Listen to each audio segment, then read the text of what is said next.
Hi, it's Kim Gertwell, the Education Librarian at A&M San Antonio, and this is the fourth planned video in a four-part series on using sources, writing and citing in APA style.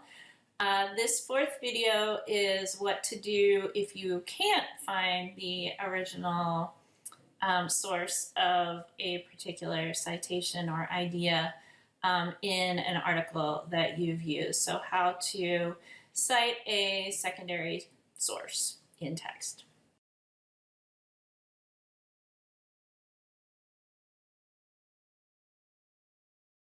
As you know from the previous videos in this series, if possible, you are always going to want to find, use, and cite the primary sources of particular ideas that you encounter. However, there are going to be some times when you will likely need to use a secondary source citation. Secondary source citations use a construction involving as cited in, and we'll take a closer look at that in a couple minutes. The secondary source is included in the references list, while the original source, author, and date are included in the in-text only and doesn't appear on the references list. So to look more closely at this, we are going to visit the APA Style 7th edition online site and look at their information on secondary sources. Here you see the APA Style 7th edition information online about secondary sources. If we look on the right side, there is information about where this same content appears in the actual print publication manual. So there's always a link from this online material to where it's covered in the print. I've zoomed in on the example content on the APA style online site here.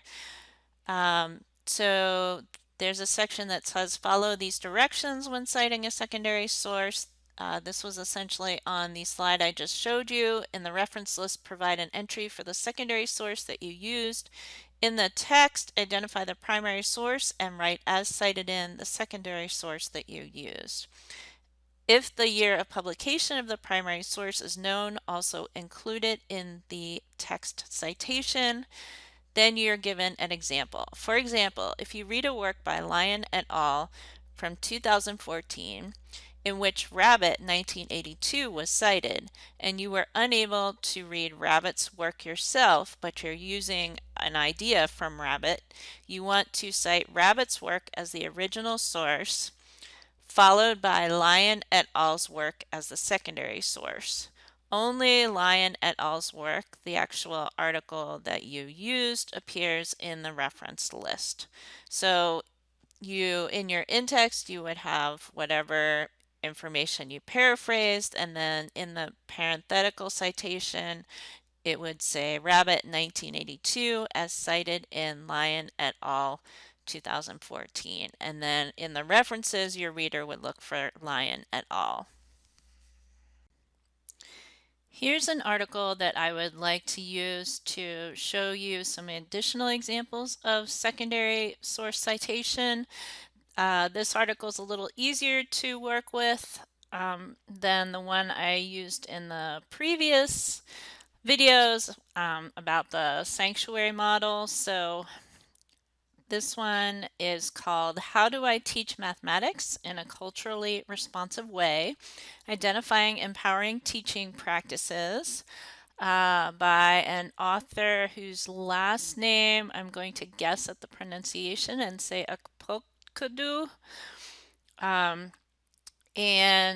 I'm going to highlight a passage in here that I think we can use for citation practice. I've zoomed into a particular section of this article under the culturally responsive pedagogy heading. I want to look at this paragraph and part of the next paragraph. It says this article draws on the theoretical frameworks of culturally responsive pedagogy. Over the years, the dominant teaching practice in mathematics, as well as other subjects for urban students, has followed a traditional approach that is based on linear and dualistic thinking, right or wrong, one correct answer, and views the teaching and learning of mathematics as solely objective and culturally neutral. These conceptions and practices in mathematics do not meet the learning and problem-solving styles and processes of most urban students and have immensely contributed to their low motivation and lack of interest and success in mathematics learning. It goes on to say, in fact, most scholars of culturally responsive teaching view cultural bias in mathematics instruction as a major factor affecting urban student success in mathematics and other science subjects. Gay, 2000, Tate, 2005. This slide shows two examples of how I might paraphrase and cite some of the ideas, mainly in that first paragraph that I read about culturally responsive pedagogy. So in that case, we had some information that was presented in this article by Ukpokodu, and it was credited to mainly Tate. Gay was referenced in the next paragraph, but I'm going to stick with information that was mostly attributable to Tate.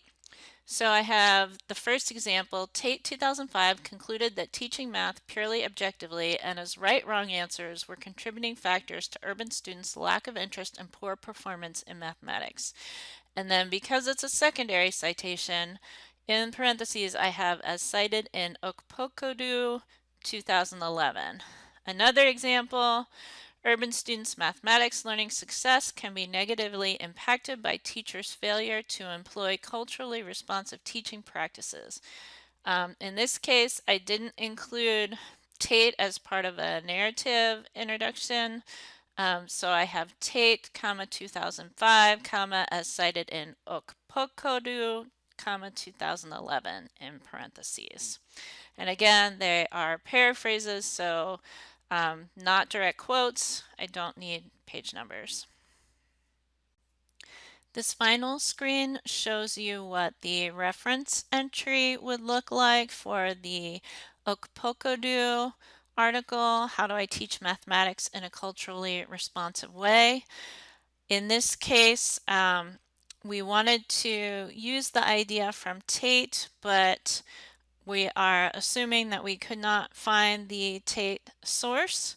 So we did the secondary source citation and then only the Ukpokodu article that you see here would appear in the references list.